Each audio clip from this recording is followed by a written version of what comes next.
Exclusive news చూద్దాం. TDP కేంద్ర కార్యాలయంలో పొలిట్ బ్యూరో సమావేశం కొనసాగుతుంది. సీఎం చంద్రబాబు అధ్యక్షతన జరుగుతున్న సమావేశానికి పార్టీ నేతలంతా హాజరయ్యారు. ఈ నెల 27, 28, 29 తేదీల్లో కడపలో నిర్వహించాల్సిన మహానాడుపై ప్రధానంగా చర్చ జరుగుతోంది. అయితే గత ఏడాది ఎన్నికల షెడ్యూల్ కారణంగా మహానాడు నిర్వహించలేకపోయారు. ఇప్పుడు అధికారంలోకి వచ్చినందున భారీగా నిర్వహించాలని పార్టీ నేతలు భావిస్తున్నారు. అయితే పహల్గాంలో ఉగ్రదాడి, దానికి ప్రతీకారంగా భారత్ చేపట్టిన ఆపరేషన్ సింధూర్ కారణంగా నిన్న మొన్నటి వరకు దేశవ్యాప్తంగా యుద్ధ వాతావరణం నెలకొంది. ఇలాంటి పరిస్థితుల్లో మహానాడును 3 రోజులు నిర్వహించాలా లేక 2 రోజులకే కుదించాలా అన్న అంశంపై పొలిట్ బ్యూరో తుది నిర్ణయం తీసుకొనుంది. అలాగే పార్టీ సంస్థాగత నిర్మాణంలో సంస్కరణలు చేపట్టాలని పార్టీ నేతలు కోరుతుండటంతో దీనిపైన పొలిట్ బ్యూరో చర్చించనుంది. అలాగే వైసీపీ హయాంలో టీడీపీ శ్రేణులపై పెట్టిన కేసుల ఎత్తివేత అంశం కూడా చర్చకు వచ్చే అవకాశం ఉంది. అలాగే ప్రజా దర్బార్లో ప్రజా సమస్యల పరిష్కారం పైన పొలిట్ బ్యూరోలో చర్చిస్తున్నట్లు తెలుస్తోంది. పూర్తి సమాచారాన్ని మా అసోసియేట్ ఎడిటర్ ఈశ్వర్ అందిస్తారు. ఈశ్వర్, టీడీపీ పొలిట్ బ్యూరో సమావేశంలో ఏ అంశాలు ప్రధానంగా చర్చిస్తున్నారు? మరి మహానాడు 3 రోజులు నిర్వహిస్తారా, 2 రోజులు నిర్వహించబోతున్నారా? పూర్తి అప్డేట్స్ ఏంటి? మహానాడును 3 రోజులు నిర్వహించాలని నిర్ణయం తీసుకున్నారు. వాస్తవానికి యుద్ధం నేపథ్యంలో కొద్ది రోజుల క్రితం ఈ కార్యక్రమం జరుగుతుందా లేదా అన్న అనుమానం కలిగింది. పార్టీ కూడా ఒకవేళ యుద్ధం కొనసాగితే మాత్రం చైనా ఇండియాకి పాకిస్తాన్ ఇండియాకి మధ్య ఉద్రిక్తతల నేపథ్యంలో యుద్ధం కొనసాగితే మాత్రం ఖచ్చితంగా రద్దు చేయాలన్న ఆలోచన కూడా ఉంది.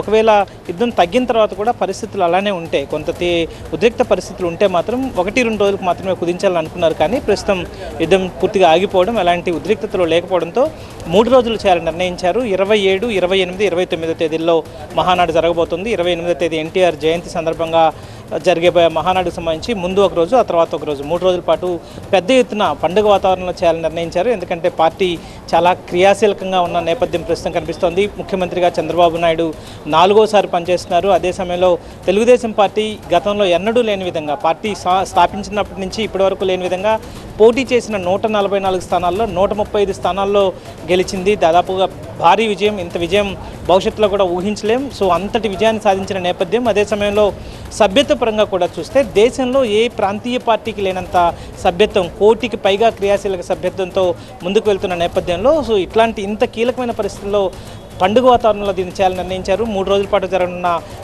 మహానాడుకు సంబంధించి చాలా కీలకమైన చర్చ జరుగుతుంది. మొదటి 2 రోజులు ప్రతినిధుల సభ జరగబోతుంది. 27వ తేదీన ప్రధానంగా ఇప్పటి వరకు పార్టీ సంస్థాగత నిర్మాణం మీద, పార్టీ ఆవిర్భావం నుంచి ఎలా అయితే ఎవాల్యుయేట్ అయిందో దానికి సంబంధించిన చర్చ జరగబోతుంది. 28వ తేదీన ప్రభుత్వం, తెలుగుదేశం పార్టీ అధికారంలోకి మొదటి నుంచి, పార్టీ స్థాపించినప్పటి నుంచి అధికారంలోకి వచ్చిన తర్వాత ఎట్లాంటి రాజకీయ, సామాజిక, ఆర్థిక మార్పులకి కారణమైందో చెప్పే ప్రయత్నం చేయబోతున్నారు. అదే సమయంలో 29వ తేదీ మాత్రం తీర్మానాలకు సంబంధించి అలాగే భారీ బహిరంగ సభ నిర్వహించాలని నిర్ణయించారు. దాదాపుగా 7 లక్షల మందిని ఆ సభకి తీసుకొచ్చే ప్రయత్నం చేస్తున్నారు. అదే సమయంలో కీలకమైన ప్రకటనలు, రాష్ట్రంలోని అన్ని ప్రాంతాల అభివృద్ధికి సంబంధించి కూడా చాలా కీలకమైన ప్రకటన చేసే విధంగా ఆ తీర్మానాలపైన కూడా ప్రస్తుతం చర్చ జరుగుతున్న నేపథ్యం కనిపిస్తుంది. పార్టీ అధినేత స్వయంగా అదే సమయంలో పార్టీకి సంబంధించిన సంస్థాగత వ్యవహారాల్లో కొన్ని సంస్కరణలు తీసుకోవాలని ఆలోచిస్తున్నారు.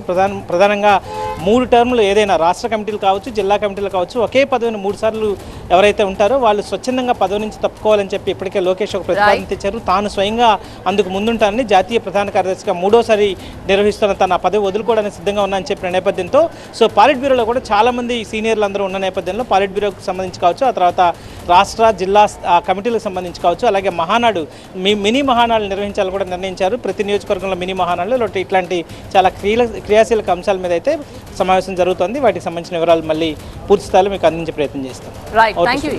ఫైట్ ఫైవ్ లో నెక్స్ట్ స్టోరీ చూద్దాం. లిక్కర్ స్కామ్ కేసులో సిట్ మంచి దూకుడు మీద ఉంది. కేసులో A31, A32 గా ఉన్న ధనంజయ రెడ్డి, కృష్ణమోహన్ రెడ్డిని సిట్ అధికారులు విచారిస్తున్నారు. న్యాయవాదుల సమక్షంలో ప్రశ్నల వర్షం కురిపిస్తున్నారు. కేశరెడ్డి, గోవిందప్పతో ఉన్న సంబంధాలపై ఆరా తీస్తున్నారు. ఇక మరోవైపు వీరిద్దరిని శుక్రవారం వరకు అరెస్టు చేయొద్దంటూ ఇప్పటికే సుప్రీంకోర్టు ఆదేశాలు జారీ చేయడంతో ఇవాళ సిట్ విచారణకి హాజరయ్యారు. ఇక మరోవైపు కృష్ణమోహన్ రెడ్డి కుమారుడు రోహిత్ రెడ్డి డైరెక్టర్ గా ఉన్న కంపెనీస్ లో సిట్ అధికారులు సోదాలు నిర్వహిస్తున్నారు. ఇప్పటి వరకు హైదరాబాద్ లోని 5 చోట్ల ముమ్మరంగా తనిఖీలు చేపట్టారు. ఇటు లిక్కర్ కేసులో A33గా ఉన్నటువంటి బాలాజీ గోవిందప్పని నిన్న మైసూరులో అరెస్ట్ చేసిన అధికారులు విజయవాడకు తీసుకొచ్చి ఇవాళ ఏసీబీ కోర్టులో హాజరుపరిచారు. గోవిందప్ప రిమాండ్ రిపోర్టులో కీలక అంశాలను ప్రస్తావించారు. లిక్కర్ స్కామ్ లో గోవిందప్ప కీలక పాత్ర పోషించినట్టుగా గుర్తించారు. కేశరెడ్డికి గోవిందప్ప అత్యంత సన్నిహితులని తేల్చారు.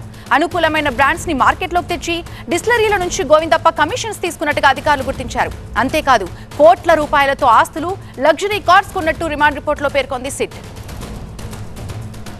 పూర్తి అప్డేట్స్ మా కరెస్పాండెంట్ వసంత్ అందిస్తారు. వసంత్, లిక్కర్ స్కామ్ కేసులో సిట్ అయితే మంచి దూకుడు మీద ఉంది. ఇప్పుడు ఎంక్వైరీస్ కూడా జరుగుతున్నట్టు తెలుస్తోంది. గోవిందప్ప పాత్రపై ప్రధానంగా ఎక్కువ వార్తలు వింటున్నాం. ఆయన పాత్రకు సంబంధించి పూర్తి అప్డేట్స్ ఏంటి? సో మొత్తంగా లిక్కర్ స్కామ్కి సంబంధించి సిట్టు విచారణను వేగవంతం చేసింది. ఇప్పటివరకు 4 నిందితుల్ని అరెస్ట్ చేసింది. వారిని ఇప్పటికే జ్యుడిషియల్ రిమాండ్కి పంపింది. తాజాగా ఇదే కేసులో A33గా ఉన్నటువంటి బాలాజీ గోవిందప్పను ప్రస్తుతం సిట్ అధికారులు అదుపులో తీసుకున్నారు, కోర్టులో ప్రవేశపెట్టారు. మరికొద్దిసేపట్లో రిమాండ్కి సంబంధించి ఆర్డర్స్ను ఏసీబీ కోర్టు వెలువరించబోతోంది. సో లిక్కర్ స్కామ్కి సంబంధించినటువంటి వ్యవహారంలో మరోవైపు ఈ కేసులో A31గా A32గా ఉన్నటువంటి ధనంజయ రెడ్డితో పాటుగా మాజీ ముఖ్యమంత్రి వైఎస్ జగన్మోహన్ రెడ్డికి ఓఎస్టీగా ఉన్నట్టు కృష్ణమోహన్ రెడ్డి సైతం సిట్ ఎదుటి విచారణకు హాజరయ్యారు. వీరికి సంబంధించి ఇప్పటికే సుప్రీంకోర్టులో ఉపశమనం లభించింది. శుక్రవారం వరకు అరెస్టు చేయవద్దు, అలాగే విచారణ సహకరించాలంటూ చాలా స్పష్టంగా ఆదేశాలు జారీ చేసింది. ఈ నెల 11వ తేదీనే వారి విచారణకు రావాలని నోటీసులు జారీ చేసినప్పటికీ కూడా సుప్రీంకోర్టులో ఉపశమనం కల్పించడంతో ప్రస్తుతం వారు విచారణకు అయితే హాజరయ్యారు. సో ఈ కేసుకి సంబంధించి లిక్కర్ స్కామ్లో ఇప్పటివరకు 33 మంది నిందితులుగా కూడా చర్చగా ఒక్కొక్కరికి సంబంధించి ఒక్కో రోల్ ఉన్నట్టు కూడా సిట్ ఎవరైతే ఇప్పటివరకు అరెస్ట్ అయ్యారో వారికి సంబంధించి రిమాండ్ రిపోర్ట్లో చాలా స్పష్టంగా పేర్కొంది. ఈ 33 మందికి సంబంధించినటువంటి జాబితాలో కొన్ని షెల్ కంపెనీలకు నిధులు మళ్లించగా కొంతమంది డిస్టిలరీస్ నుంచి ఆర్డర్స్ తీసుకోవడం, మరికొంతమంది సప్లయర్స్ ఎవరైతేనో వారి వద్ద నుంచి వసూలు చేయడం, వసూలు చేసినటువంటి నగదు మొత్తాన్ని కూడా కొన్ని కంపెనీలకు సంబంధించి షెల్ కంపెనీల ద్వారా నగదును మళ్లించారు. అలాగే వచ్చినటువంటి నగదుకు సంబంధించి వాటి మొత్తాన్ని కూడా వైట్ మనీగా మార్చి స్థిరాచర ఆస్తులుగా కూడా కొనుగోలు చేశారు. వాటితో పాటుగా పలు కంపెనీలు పెట్టుబడులు పెట్టినట్టుగా కూడా సిట్ నిర్ధారణకు వచ్చింది. అందుకు సంబంధించినటువంటి అంశాలను కూడా ఇప్పటికే అరెస్ట్ అయినటువంటి వారి రిమాండ్ రిపోర్ట్లో చాలా స్పష్టంగా కూడా పేర్కొంది. ఇప్పటివరకు కేశరెడ్డి రాజశేఖర రెడ్డి కింగ్ పిన్గా వ్యవహరిస్తే ఎవరైతే ఈ లిక్కర్కి సంబంధించి సిండికేట్గా వ్యవహరించారో వారికి సంబంధించి ఎవరైతే ఈరోజు అరెస్ట్ అయినటువంటి గోవిందప్ప బాలాజీ ఉన్నారో ఆయన తెరవెనక ఉండి నడిపించారు. వచ్చినటువంటి మొత్తాన్ని కూడా ఏవైతే కొన్ని స్పెసిఫైడ్ అకౌంట్స్ ఉన్నాయో వాటికి మళ్లించే ప్రయత్నం చేశారు. తెరవెనక ఎక్కడా కూడా అనుమానాలు రాకుండా ఈ మొత్తం వ్యవహారాన్ని నడిపించారని రిమాండ్ రిపోర్ట్లో చాలా స్పష్టంగా కూడా పేర్కొంది. ఇక మరోవైపు ఈ మొత్తం వ్యవహారంలో మరికొన్ని అరెస్టులు కూడా ఉంటాయనే సంకేతాలను కూడా బలంగా పంపుతున్నటువంటి నేపథ్యంలో గత ప్రభుత్వ పెద్దల హస్తం ఏమైనా ఉందా అనే కొన్ని కూడా సిట్టు దర్యాప్తు చేస్తోంది. కొన్ని కిక్ బ్యాక్స్ ద్వారా నగదును కొల్లగొట్టారు, ఏవైతే ప్రభుత్వానికి రావాల్సినటువంటి పబ్లిక్ ఎకానమీ ఏదైతే ఉందో దాన్ని లూటీ చేసే ప్రయత్నం చేశారు. కాబట్టి ఈ మొత్తం వ్యవహారంలో కొంతమంది పెద్దల పాత్ర ఉంది. తెర వెనక జరిగినటువంటి మొత్తం వ్యవహారాన్ని వెలుగులోకి తీసుకొచ్చే ప్రయత్నం చేస్తున్నామంటే కూడా సిట్ చాలా స్పష్టంగా చెప్పింది. ఇదే అంశాన్ని రిమాండ్ రిపోర్ట్లోనూ ఇప్పటికే నమోదైనటువంటి ఎఫ్ఐఆర్లో కూడా చాలా స్పష్టంగా కూడా పేర్కొంది. అయితే మరికొన్ని అరెస్టులు కూడా రాబోయే రోజుల్లో ఉంటాయనే సంకేతాలను కూడా బలంగా సిట్ అయితే పంపుతోంది. Thank you Vasant. 585లో 4th టాపిక్ చూద్దాం. కాళేశ్వరంలోని త్రివేణి సంగమంలో రేపు అద్భుత ఘట్టం ఆవిష్కృతం కానుంది. జయశంకర్ భూపాల్పల్లి జిల్లా కాళేశ్వరంలో రేపటి నుంచి సరస్వతి నది పుష్కరాలు వైభవంగా జరగనున్నాయి. ఈ పుష్కరాల్లో సీఎం రేవంత్ రెడ్డి పాల్గొని పుష్కర స్నానాలు ఆచరించిన తర్వాత కాళేశ్వర ఆలయాన్ని దర్శించుకోనున్నారు. సీఎం పర్యటన నేపథ్యంలో అధికార యంత్రాంగం కాళేశ్వరంలో యుద్ధ ప్రాతిపదికన ఏర్పాట్లు చేస్తోంది. సరస్వతి పుష్కరాలు సాధారణంగా ప్రతి 12 సంవత్సరాలకి ఒకసారి జరుగుతాయి. తెలంగాణ ఏర్పాటైన తర్వాత రాష్ట్రంలో తొలిసారి జరగనున్న ఈ సరస్వతి నది పుష్కరాలకి ప్రతిరోజు దాదాపు 1,00,000 మంది భక్తులు వస్తారని అధికారులు భావిస్తున్నారు. 2 తెలుగు రాష్ట్రాలతో పాటు కర్ణాటక, మహారాష్ట్ర తదితర రాష్ట్రాల నుంచి లక్షల మంది భక్తులు పుష్కరాల్లో పాల్గొనే అవకాశం ఉందని అధికారులు అంచనా వేస్తున్నారు. పుష్కర ఏర్పాట్ల కోసం కేటాయించిన నిధులతో వివిధ శాఖలతో సమన్వయం చేసుకుంటూ దేవాదాయ శాఖ పుష్కర ఘాట్లు, రోడ్ల మరమ్మతులు, పార్కింగ్, పారిశుద్ధ్యం తదితర పనులు చేపట్టింది. జ్ఞాన సరస్వతి ఘాట్ వద్ద వీఐపీల కోసం ప్రత్యేక ఏర్పాట్లు చేశారు. సాధారణ భక్తులు పుణ్యస్నానాలు ఆచరించేలా మరో ఘాట్ ఏర్పాటు చేశారు. హైదరాబాద్తో పాటు రాష్ట్రంలోని మారుమూల ప్రాంతాలు, ఇతర రాష్ట్రాల నుంచి వచ్చే భక్తుల కోసం ఆర్టీసీ ప్రత్యేక బస్సు సర్వీసులు నడపనుంది. ఎలాంటి అవాంఛనీయ సంఘటనలు జరగకుండా పోలీస్ శాఖ కట్టుదిట్టమైన భద్రతా ఏర్పాట్లు చేస్తోంది. మరోవైపు పుష్కరాలకి వెళ్లే దారిలో ఇసుక లారీలతో పొంచి ఉన్న ప్రమాదంపై భక్తులు ఆందోళన చెందుతున్నారు. పుష్కరాలు జరిగే 12 రోజులు ఇసుక లారీల్ని నిలిపివేయాలని వారు కోరుతున్నారు. ప్రస్తుతం ఇదే అంశానికి సంబంధించి మనకి పూర్తి అప్డేట్స్ ఇవ్వడానికి మా సీనియర్ కరెస్పాండెంట్ ప్రదీష్ సిద్ధంగా ఉన్నారు. ప్రదీష్, ఎటువంటి ఏర్పాట్లు చేస్తున్నారు అధికారులు, డీటెయిల్స్ ఏంటి?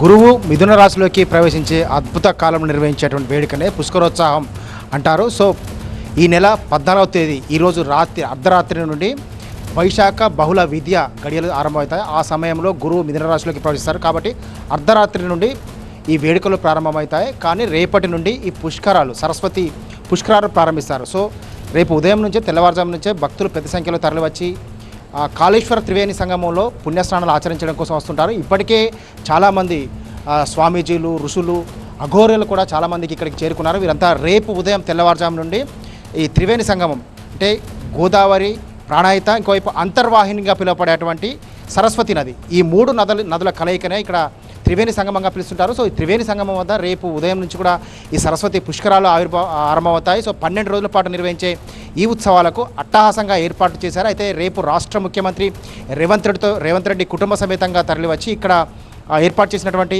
10 ఫీట్ల ఎత్తుతో ఏర్పాటు చేసినటువంటి సరస్వతి మాత విగ్రహం, 10 ఫీట్ల ఎత్తుతో రాతి విగ్రహాన్ని ఏర్పాటు చేశారు. ఆ విగ్రహాన్ని ప్రారంభిస్తారు. సేమ్ టైంలో ఇక్కడ విఐపి పుష్కర ఘాట్ వద్ద 2 జ్ఞానజ్యోతి చిహ్నాలను కూడా ఏర్పాటు చేశారు. వాటిని కూడా రాష్ట్ర ముఖ్యమంత్రి రేవంత్ రెడ్డి చేతుల మీదుగా ప్రారంభిస్తారు. ఆ తర్వాత త్రివేణి సంగమంలో పుణ్యస్నానాలు ఆచరించిన తర్వాత అక్కడి నుండి నేరుగా వెళ్ళి కాళేశ్వర ముక్తేశ్వర స్వామిని దర్శించుకుంటారు. సో ముఖ్యమంత్రి పర్యటన సందర్భంగా కూడా ప్రత్యేక ఏర్పాట్లు చేశారు. అయితే మొత్తం మీద 6 రాష్ట్రాల నుండి దాదాపుగా 25 లక్షల మందికి పైగా భక్తులు తరలివచ్చి ఈ పుష్కరాల సందర్భంగా దర్శనాలు చేసుకున్న ముక్తేశ్వర స్వామి దర్శనాలు చేసుకుంటారని చెప్పి కూడా అంచనాలు వేసినటువంటి అధికార యంత్రాంగం అందుకు తగిన ఏర్పాట్లు చేపట్టారు. సో రాష్ట్ర ముఖ్యమంత్రితో పాటు పలువురు ప్రముఖులు కూడా రాబోతున్న నేపథ్యంలో 2 రాష్ట్రాల సరిహద్దులు అటు మహారాష్ట్ర ఇటు తెలంగాణ 2 రాష్ట్రాల పోలీసులు కూడా సమన్వయంతో కట్టుదిట్టమైన ఏర్పాట్లు చేశారు. పర్టికులర్గా ఇసుక లారీల వల్ల ప్రమాదాలు పొంచి ఉన్న నేపథ్యంలో ఈ 12 రోజుల పాటు కూడా ఇసుక లారీలు నిలిపేయాలని డిమాండ్ వ్యక్తమవుతుంది. ఈ నేపథ్యంలోనే జిల్లా అధికార యంత్రాంగం కూడా ఈ 12 రోజుల పాటు ఇసుక లారీలను నిలిపేయాలని చెప్పి నిర్ణయం తీసుకున్నట్లు తెలుస్తుంది.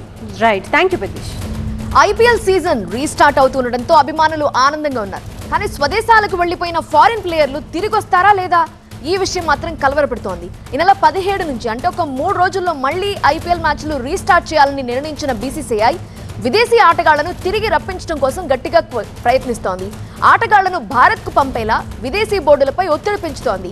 ఐపీఎల్ సీఈఓ హేమంగ్ స్వయంగా ఆస్ట్రేలియా, ఇంగ్లాండ్ క్రికెట్ బోర్డులతో మాట్లాడారు. పలు ఫ్రాంచైజీలు తమ ఆటగాళ్లతో వ్యక్తిగతంగా సంప్రదింపులు జరుపుతున్నాయి. అయితే ఆటగాళ్ల రాకపై నిర్ణయం తామేమీ తీసుకోలేమని, ఇది ఆటగాళ్ల వ్యక్తిగత నిర్ణయమే అని ఆసీస్ క్రికెట్ బోర్డు ఇప్పటికే స్పష్టం చేసింది. దీంతో ఐపీఎల్లో విదేశీ ఆటగాళ్లు ఆడటంపై సందిగ్ధత నెలకొంది. ఐపీఎల్ని వారం రోజుల పాటు వాయిదా వేస్తున్నట్లు మే 9న ప్రకటించడంతో దాదాపు అందరూ విదేశీ ఆటగాళ్లు తమ స్వస్థలాలకు వెళ్లిపోయారు. యుద్ధం కారణంగా టోర్నీ వాయిదా పడకుండా ఉంటే మే 25న జరిగే ఫైనల్ మ్యాచ్తో ఐపీఎల్ ముగియాల్సింది. కానీ ఇప్పుడు కొత్త స్కెడ్యూల్ ప్రకారం జూన్ 3 వరకు టోర్నీ పొడిగించాల్సి వచ్చింది. అయితే విదేశీ ఆటగాళ్లంతా మే 25 ప్రకారమే సిద్ధమై లీగ్ కోసం తమ ప్రణాళికలు రూపొందించుకున్నారు. ఐపీఎల్ తేదీల ప్రకారం తాము ఎన్ఓసీలు జారీ చేశామని, దీనిపై మళ్లీ చర్చించిన తర్వాత తమ నిర్ణయం ప్రకటిస్తామని ఇంగ్లాండ్ క్రికెట్ బోర్డు స్పష్టం చేసింది. మరి రీస్టార్ట్ చేస్తున్నటువంటి ఐపీఎల్ మ్యాచ్ల్లో విదేశీ ఆటగాళ్లు ఉంటారా లేదా అనేది సస్పెన్స్ గా నెలకొంది. మరిన్ని విషయాలు అందించడానికి మా ప్రతినిధి ప్రణీత లైవ్ లో జాయిన్ అవుతున్నారు. ప్రణీత, విదేశీ ఆటగాళ్లు ఒకవేళ వస్తే మంచిదే, రాలేదంటే ఎవరితో రీప్లేస్ చేస్తారు? అంత మజా ఉంటుందా? ఎవరితో రీప్లేస్ చేస్తే ఆట ఎలా ఉండబోతుంది? దీనికి సంబంధించిన చాలా క్వశ్చన్స్ ఉన్నాయి. అప్డేట్స్ ఏంటి? మెయిన్ ఇప్పుడు ఫారిన్ ప్లేయర్స్కి సంబంధించినటువంటి ఇంపాక్ట్ అంతా టేబుల్ టాపర్స్గా ఉన్నటువంటి 4 టీమ్స్ పైనే ప్రధానంగా పడింది. గుజరాత్, పంజాబ్, ముంబై, ఆర్సీబీ ఈ 4 టీమ్స్లో ఉన్నటువంటి ఫారిన్ ప్లేయర్స్కి తమ నేషనల్ డ్యూటీస్ కారణంగా ఇప్పటికే చాలామంది ఫారిన్ ప్లేయర్స్ కూడా తమ దేశాలకు వెళ్ళిపోయారు. అయితే 4 దేశాలకు సంబంధించినటువంటి ప్రధాన ఆటగాళ్ళు ఈ 4 టీమ్స్లో కూడా ఉన్నారు. ఒకటి మే 29 నుండి ఇంగ్లాండ్, వెస్టిండీస్ మధ్య వన్డేస్తో పాటు T20 సిరీస్ ప్రారంభం కానుంది. దీంతో ఇంగ్లాండ్తో పాటు వెస్టిండీస్ ప్లేయర్లు ఉన్నటువంటి ఐపీఎల్ ఫ్రాంచైజీస్ తిరిగి రమ్మని వారిని కోరుతున్నప్పటికీ వాళ్ళకున్నటువంటి నేషనల్ డ్యూటీస్ కారణంగా రిమైనింగ్ ఐపీఎల్ మ్యాచెస్కి రాలేనటువంటి పరిస్థితి ఉంది. మరోవైపు వరల్డ్ టెస్ట్ ఛాంపియన్షిప్ జూన్ 11 నుండి 15 వరకు ఇంగ్లాండ్ వేదికగా ఈ వరల్డ్ టెస్ట్ ఛాంపియన్షిప్ జరుగుతుంది ఆస్ట్రేలియా, సౌత్ ఆఫ్రికా మధ్య. సో ఆస్ట్రేలియా, సౌత్ ఆఫ్రికాకి సంబంధించినటువంటి ప్లేయర్స్ దాదాపు 20 మందికి పైగా ఆటగాళ్ళు ఐపీఎల్ ఆడుతున్నారు. సో 20 మంది కూడా ప్రధాన టీమ్స్, టేబుల్ టాప్ టీమ్స్గా ఉన్నటువంటి గుజరాత్, పంజాబ్, ముంబై, ఆర్సీబీ ఈ 4 టీమ్స్లోనే ఉన్నారు. సో వీరందరికీ సంబంధించినటువంటి తిరిగి వచ్చేటువంటి అంశం పైన ఇంకా సందిగ్ధత కొనసాగుతూనే ఉంది. ఎందుకంటే ఇప్పటికే సౌత్ ఆఫ్రికన్ క్రికెట్ బోర్డుకి సంబంధించి వాళ్ళ ప్లేయర్స్ అందరినీ మే 26 వరకు తిరిగి సౌత్ ఆఫ్రికాకి రావాల్సిందిగా ఇప్పటికే వారికి ఒక డెడ్ లైన్ పెట్టింది. మొదట ఇచ్చేటువంటి ఎన్ఓసి ప్రకారం, మొదట షెడ్యూల్ ఐపీఎల్ ప్రకారం మే 25న ఐపీఎల్ జరిగితే 25th మ్యాచ్ అయిపోతుంది కాబట్టి 26th లోపు తమ దేశానికి వచ్చేయాలని ముందుగా ఇచ్చినటువంటి ఎన్ఓసి ఏదైతే ఉందో ఆ ఎన్ఓసిలో ఎలాంటి చేంజ్ లేదు. ఆ ఎన్ఓసి ప్రకారమే ప్లేయర్స్ తిరిగి వచ్చేయాల్సిందిగా సౌత్ ఆఫ్రికన్ క్రికెట్ బోర్డు కావచ్చు, ఇంగ్లాండ్ క్రికెట్ బోర్డు కావచ్చు చెప్తున్నటువంటి పరిస్థితి. సో ఈ అన్ని అంశాల నేపథ్యంలో ప్లేయర్స్ని వెనక్కి తీసుకొచ్చేందుకు ఒకవైపు బీసీసీఐ ఆయా క్రికెట్ బోర్డుల దేశాలతో మాట్లాడుతుంది, మరోవైపు ఫ్రాంచైజీస్ కూడా ఆయా ప్లేయర్స్ని ఒప్పించేటువంటి ప్రయత్నాలు అయితే కొనసాగుతున్నాయి. ఇందులో ఎంతవరకు వీళ్ళు సక్సెస్ అవుతారనేటువంటిది కూడా చూడాల్సింది. Right Praneetha, thank you for joining. ఇదే వాళ్ళ 5 at 5.